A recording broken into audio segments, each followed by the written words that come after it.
Spēles dizaina dokuments un prototipēšana. Nodaļa pirmizstrāde. Laipni lūdzam mūsu spēļu izstrādes stratēģijas ceļvedī.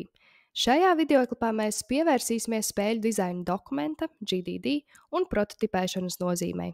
Šie rīki ir ļoti svarīgi, lai definētu un apstiprinātu jūsu spēles koncepciju.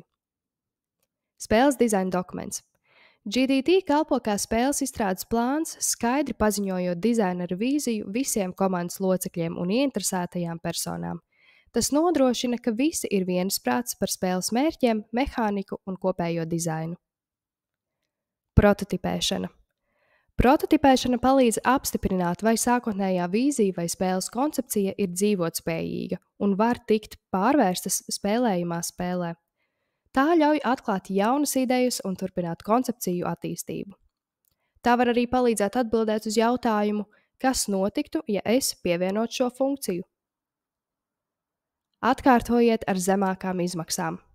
Prototipēšana ļauj veikt atkārtotu attīstību ar zemākām izmaksām nekā pilna mēroga ražošana. Tas palīdz aprēķināt ražošanas izmaksas un parādīt projekta progresu potenciālajiem partneriem.